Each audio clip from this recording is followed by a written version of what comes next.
his bills.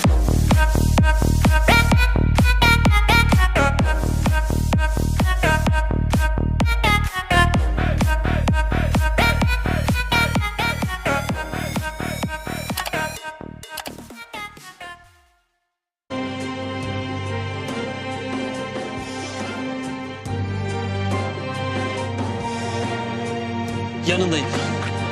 Hep yanında olacağım. Allah'ım ben ne yaptım? Çabuk acele edin. Çabuk. Anam kertenkele. Gel lan buraya. Gel. Lan! Teslim ol kertenkele. Dur lan!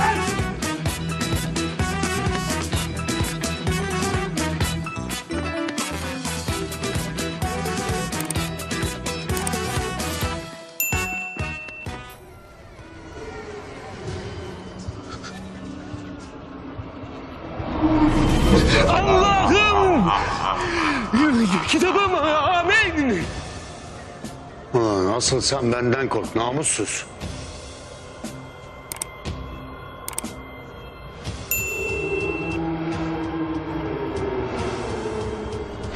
Lan! Ne oluyor lan? Kertenkelenin sesi.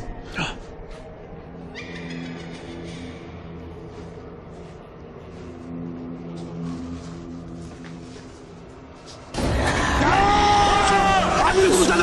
Vallahi kurtarın! İskelet! Hüsam abi! Amirim kurtarın! Amirim ne olur kurufu okuyun. Kurufu okuyun ben unuttum ne olur.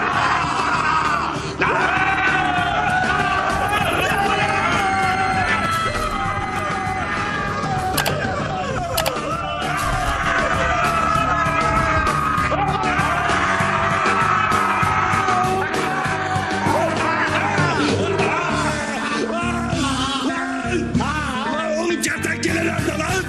Amirim işte kertenkele orada.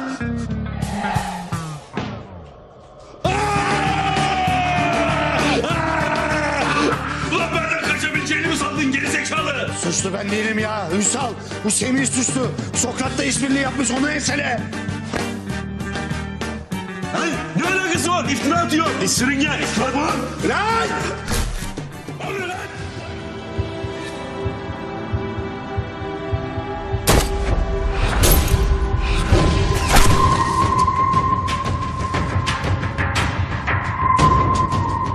Hedef indirildi. Sokrat.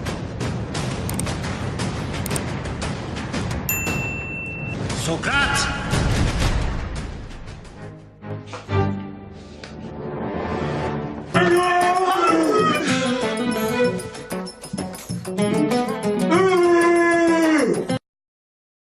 Vampirden mi korkacağız oğlum? Kenan abi ne haber abi? İyi misin? Kenan abi nasılsın abi? Abi nerelerdesin ya özledim seni. Şevket, ben seni her yerde ararken sen benim evde mi saklanıyordun oğlum? Geberteceğim ulan seni! Abi ağza silah mı dayanır? Sen ne yapıyorsun ya? Sen dua et ki sadece ağzına dayadım. Sen göreceksin daha bu silahı nereye dayayacağım ben. Evet.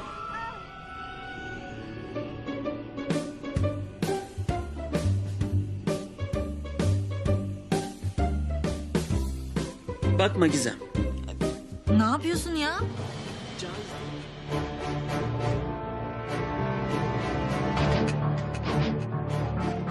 Kim girdi buraya? Yoksa Baba Kadir mi?